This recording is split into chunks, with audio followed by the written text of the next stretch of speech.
История Османской империи. 6 серия. Великолепный век. Маниса. 22 сентября 1520 года. Здесь, набираясь опыта в своем санджаке, единственный наследник султана Селима Грозного, Шахзаде Сулейман, узнал о том, что его отца не стало. И впервые за более чем 2 века существования османского государства транзит власти прошел бескровно. Молодой принц вместе с лучшим другом Ибрагимом, любимой женщиной Махидевран, с гаремом и детьми поспешил в Стамбул. Так в народе называли Константинополь, столицу империи. И уже 30 сентября в стенах дворца Топкапы прозвучало долгожданное: «Дорогу! Султан Сулейман хан Хазрет Лири!»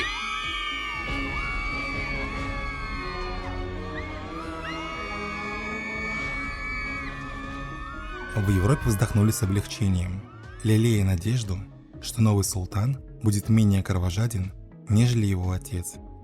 Но тогда они еще не знали, что их ждет впереди.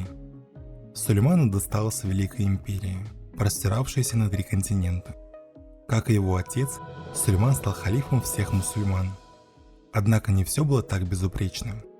Недавно покоренная империя мамлюков сохраняла значительную автономию и управлялась мамлюкскими беями. В Сирии и Йемене мамлюки, узнав о гибели Селима, восстали против Сулеймана, провозгласив независимость мамлюкского султаната. Их поддержали крестоносцы с Родоса, отправив им артиллерию. Примечательно, что мамлюки Египта остались тогда верны османам. Турецкие войска под натиском сефевидов покинули Бетлис и отступили от озера Ван. Османский корсар Харедин Барбаросса покинул Цесель и отправился в свое логово на остров Джерба. Активизировались изъезиды Йемена, отобрав у мамлюков Сану. Первым делом Сулейман подавил восстание в Сирии. Повстанцы были разбиты, убиты при Мастабе. Вскоре был усмирен и Йемен. Надежным оплотом османов на юге Аравии стал султанат кассаридов, добровольно принявший османский сюзеренитет. С помощью турецкого оружия кассариды заметно расширили свои владения. Одной из главных целей османской экспансии было получение финансовой прибыли. После завоевания Египта османы включились в борьбу с Португалией за торговлю в Индийском океане. Стремясь обезопасить торговые маршруты и изгнать португальцев с побережья Индии, турки строили новые флотилии, искали союзников, инвестировали в свое будущее. Тяжелые были тогда времена. В наше время инвестировать гораздо легче. Однако и сейчас есть свои трудности. В частности, из-за санкций Россия оказалась в экономической изоляции. Политика влияет на экономику, а экономика – на политику. Рубль ведет себя непредсказуемо, инфляция зашкаливает. Сейчас важно сохранить свои сбережения и по возможности переумножить их. Поэтому имеет смысл рассмотреть частного независимого брокера. Мой выбор пал на Amarkets. Это международный онлайн-брокер, уже 15 лет работающий на финансовом рынке. Изучив отзывы на Trustpilot, я убедился в его надежности, ведь рейтинг компании 4,7. А так как брокер находится вне юрисдикции РФ, он не попадает под санкции, что сейчас особенно важно. Amarkets входит в ассоциацию The Financial Commission, а это означает, что ваши инвестиции под надежной защитой. На Amarkets вы зарабатываете в валюте и можете выводить деньги на рублевые счета по рыночному курсу, а также пополнять свой инвестиционный счет с российских карт. Данная платформа позволяет торговать криптовалютами, долларами и евро, различными акциями и облигациями, в том числе и теми, доступ к которым заблокирован для СПБ биржи.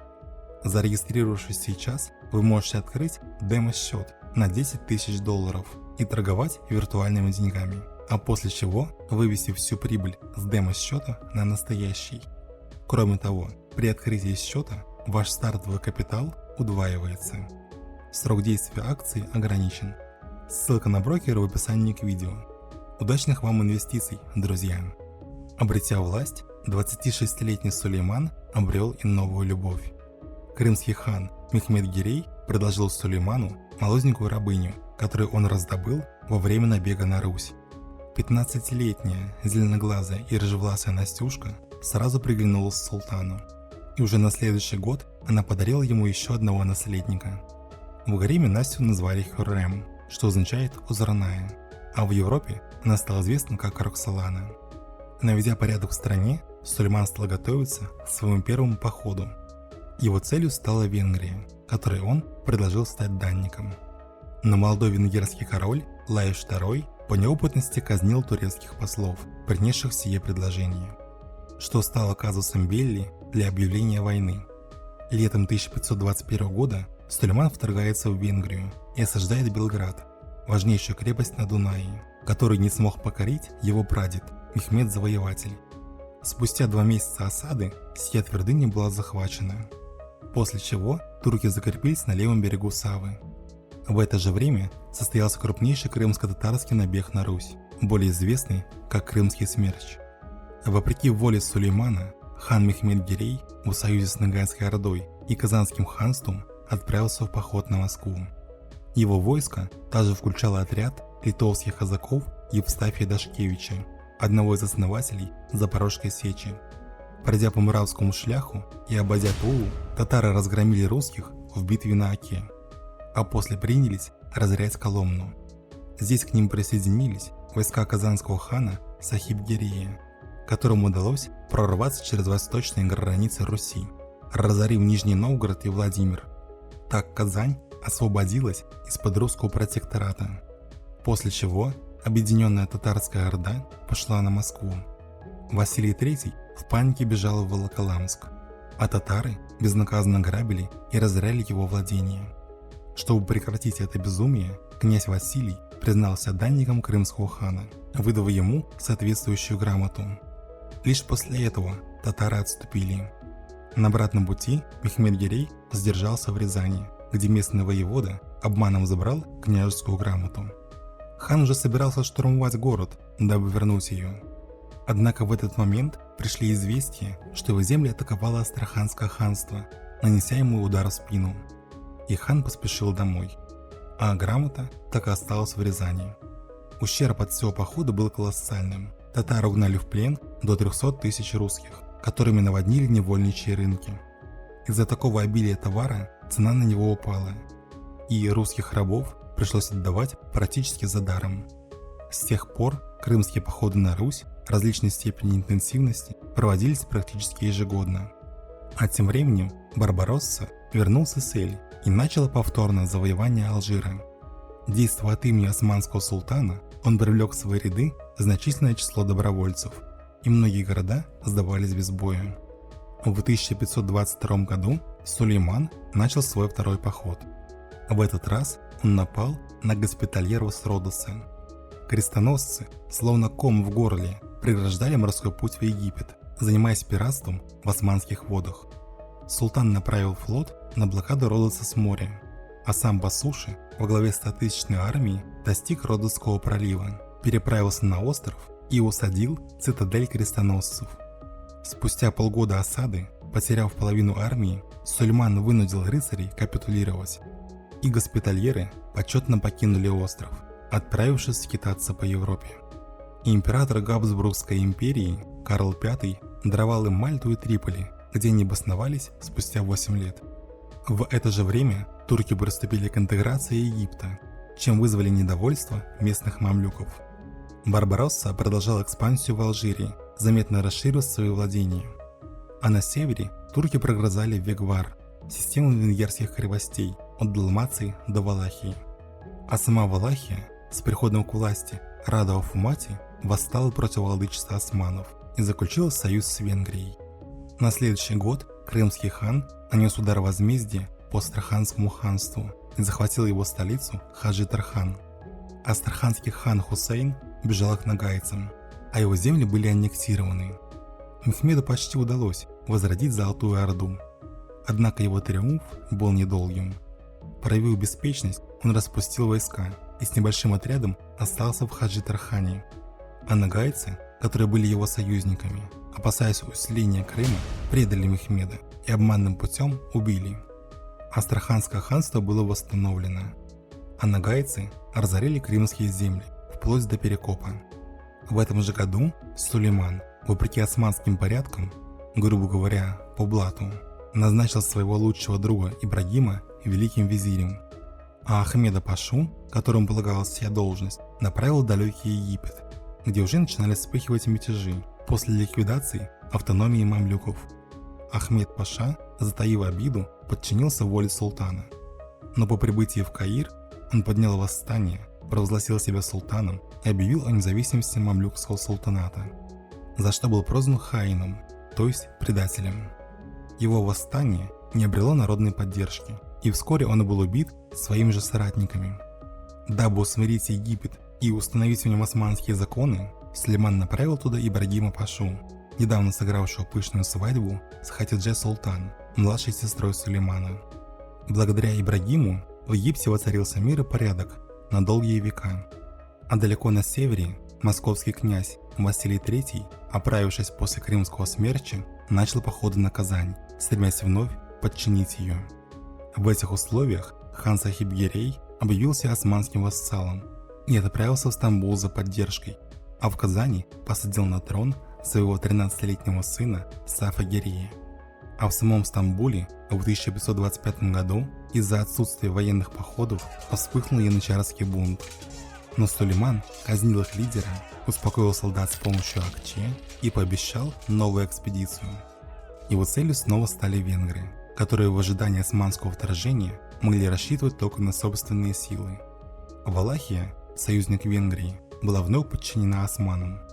Император Габсбургской империи, который состоял тогда из Испанской и Священной Римской империй, Карл V, занятый войной с Францией, считал помощь Венгрии делом второстепенным и доверил ее защиту своему младшему брату Фердинанду, эрцгерцогу австрийскому, который в свою очередь также не был заинтересован в сильной Венгрии. Его целью было получение венгерского трона, и для этого он женился на сестре Лаиши. Польский король Сигизмунд Старый, дядя Лаиши, который, кстати, тоже имел права на венгерский трон, был скован войной с Тевтонским орденом. Неожиданно для всего христианского мира, где еще витали идеи крестовых походов, Франция заключила военный союз с мусульманской Турцией. Этот греховный альянс лилии и полумесяца просуществовал более 2 веков, вплоть до египетской кампании Наполеона Бонапарта. В противовес Карл Габсбург установил отношения с сефевидами, предложив его совместно ударить по османам. Барбаросса тем временем уже покорил всю Кабилию, захватил город Алжир и ряд других крепостей. Промышляя пиратством, он стал грозой Средиземноморья, а его флот стал основой военно-морских сил Османской империи. В 1526 году Сулейман вновь вторгается в Венгрию. Начался его 3-й поход. Руководство армией султан доверил Ибрагиму Паше.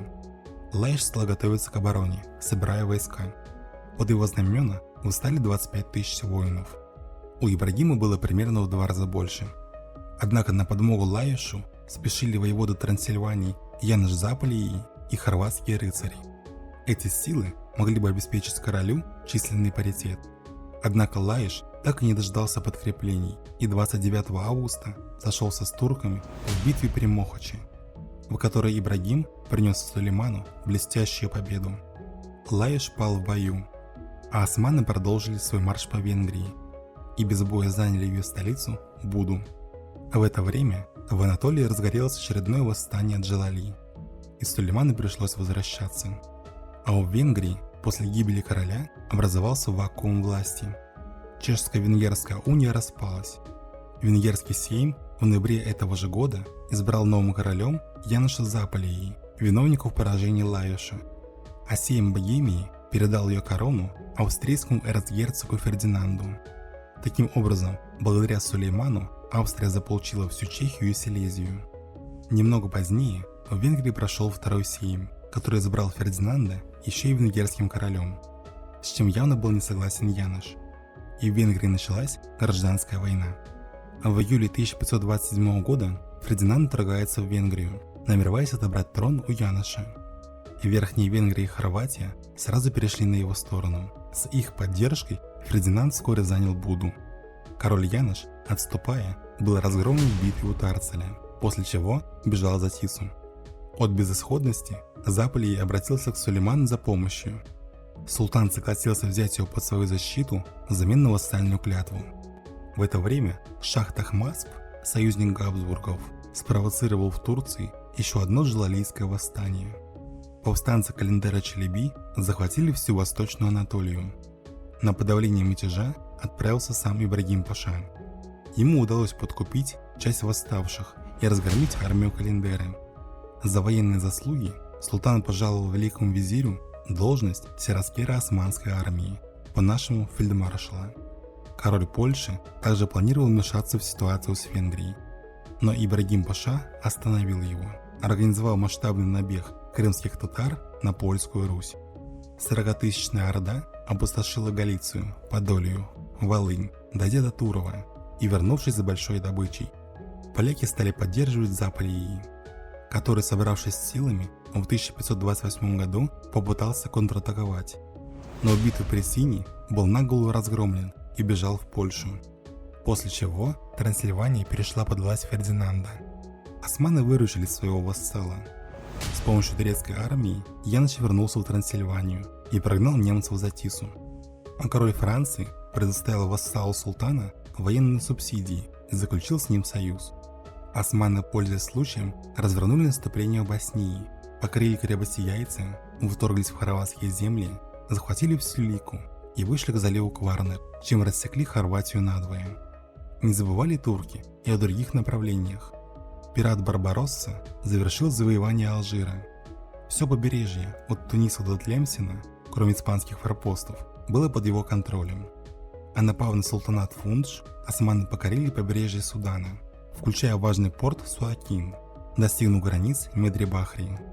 Надежным союзником османов на востоке Африки стал султанат Адаль, который турки сделали своим протекторатом. С помощью турецкого оружия Адаль начал наступление на христианскую Эфиопию и в битве при Шимбракуре весной 1529 года разгромил ее войска. В течение следующих 2 лет адальцы покорили большую часть Эфиопского Нагорья. В перспективе эта война значительно ослабила Эфиопию, что стало одной из причин миграции Оромо. В мае 1529 года Сулейман, вняв мольбам Яныша Заполярья, снова пошел войной против Фердинанда. Начался его 4-й поход. К началу сентября Ибрагим Паша вновь захватил Буду, где был оставлен гарнизон Альвиза Гритти, бастарда венецианского дожа, фаворита султана и великого визиря. Османы освободили для своего вассала большую часть его земель, а в руках Фердинанда остались только Хорватия, западные районы Задунавья и северные комитаты. В Венгрии турки использовали метод поэтапного захвата, уже опробованный на Балканах. Сначала мощным ударом сломать кость сопротивления, далее с помощью коллаборационистов подчинить страну, а затем включить эти земли в состав империи. Освободив Венгрию, Сулейман приказал Ибрагиму начинать вторжение в Австрию. В конце сентября турки достигли ее столицы, Вены. В течение 2 недель Ибрагим штурмовал город и вполне вероятно взял бы его, придя он хотя бы на 2 недели раньше. Но приближающиеся холода заставили османов отступить. После поражения под Веной Сулейман сделал вид, что он якобы и не планировал ее взять, а всего лишь хотел сразиться с Фердинандом в открытом поле, а тот, трусливо спрятавшись за стенами крепостей, не решился выйти против него. Тем не менее, после турецкого нашествия окрестности Вены, Нижней Австрии и Штирии остались опустошенными, десятки тысяч немцев были угнаны в рабство, а Ибрагим Паша за заслуги перед Отечеством был назначен бейлербеем Румелии, важнейшего османского региона. Таким образом, он собрал в своих руках всю военную, дипломатическую и административную власть. Чтобы затмить Сулеймана, ему не хватало только религиозной власти халифа. В этом же году в соседней сефевидской державе вспыхнуло антишиитское восстание в Ираке, которое Тахмасп жестоко подавил. Сунниты страдали под гнетом еретиков и мечтали об освобождении османами. В Аравии мусульмане также не знали покоя. Португальцы безнаказанно хозяйничали в Индийском океане, осуществляя постоянные рейды на побережье, препятствуя развитию торговли. Великий португальский полководец Афонсо де Албукерке даже грозил разрушить Мекку и выкрасть священную Каабу. Поэтому Сулейман спешил закончить дела в Венгрии, чтобы помочь единоверцам. В 1530 году австрийцы перешли в контрнаступление. Была занята Пожонь, современная Братислава, то есть, и осаждена Буда, которая устояла благодаря сеньору Гритти, что побудило Сулеймана начать свой пятый поход, который начался в апреле 1532 года. На полпути к Вене, где его ждали и хорошо подготовились, султан неожиданно повернул на запад. Покорив ряд крепостей вдоль реки Драва, к августу турки подошли к Гюнсу. Осада этой твердыни заняла почти месяц, а передовые отряды Аканджи в это время сильно опустошили Штирию и Каринтию, атаковали Грац, Фридберг и другие города, даже прорвались в Верхнюю Австрию. 30 тысяч немцев были угнаны в рабство. В то же время к Вене подошла 100-тысячная армия самого императора Карла Габсбурга. На юге имперский адмирал из Генуи Андреа Дория высадился в Марии, захватил Патры и Корони, а приближающаяся зима заставила турок вновь отступить. Вена была спасена. После ухода Сулеймана Фердинанд предложил ему мир, чем спас его престиж и развязал ему руки для персидской кампании.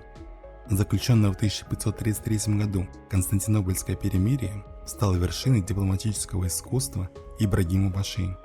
По условиям договора Венгрия была разделена. Западная часть осталась за Фердинандом, а владения Заполии, вассал султана, стали Восточным Венгерским королевством.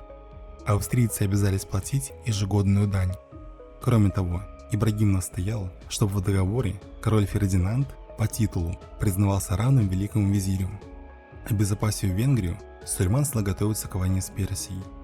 Для подготовки похода Ибрагим Паша отправился в Анатолию, где совместно с Уламом Пашой, сефевидским перебежчиком, освободил Бетлис и Эрзурум, укрепив восточную границу, а после чего отправился зимовать в теплое Алеппо. В этом же году вассальный алжирский султанат был включен в состав Османской империи, а его завоеватель Харедин Барбаросса с триумфом прибыл в Константинополь и назначен Бельрабеем нового эялета. Отныне он не просто пират, а капудан-паша всего Османского флота. А тем временем старшему сыну Сулеймана, Шахзаде Мустафе, его главному наследнику, исполнилось 18 лет, и он отправился с Санджакбеем в Манису, а вместе с ним, благодаря интригам Хюррем, отослали его мать Махидваран-Султан, а Хюррем, подарившая султану 4 Шахзаде, заняла ее место в гареме. А после смерти Айши Хафсы Султан, матери Сулеймана, она сама стала править гаремом. И летом 1534 года, вопреки османским традициям, сыграла свадьбу с султаном. Она стремилась защитить своих детей, ведь в случае воцарения Мустафы, согласно закону Фатиха, он бы казнил своих братьев. Мустафу любили янычары и боготворил народ, за ним стоял влиятельный Ибрагим Паша. Но Хюррем отчаянно боролась за будущее своих Шахзаде.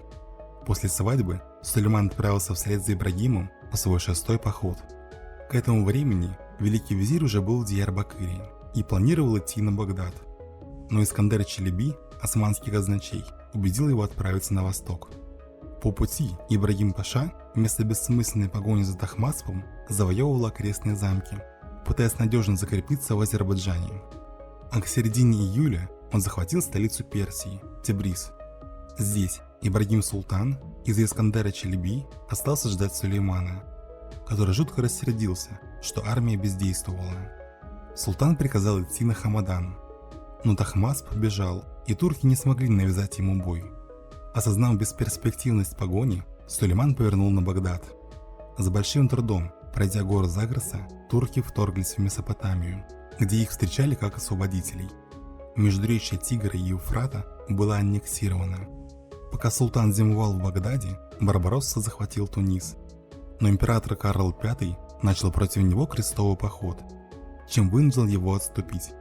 Тем временем Сулейман, вопреки советам Ибрагима, оставил Тебриз, сведя на нет все его завоевания в Азербайджане, и нарушил перемирие с Фердинандом, захватив Восточную Славонию, а Яноша Заполии отправил на освобождение Верхней Венгрии.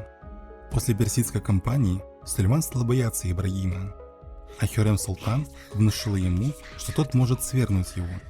И Сулейман, практически все завоевания и дипломатические успехи которого были сделаны Ибрагимом, принял непростое решение. Прямо во время священного праздника Рамадан подло казнил своего лучшего друга, когда тот ночевал у него во дворце. А с гибелью Сираспера великолепный век Османской империи стал клониться к закату. Друзья, надеюсь, вам понравилось видео, ставьте лайки и подписывайтесь. И еще, инвестиции – это Амаркетс, ссылка в описании.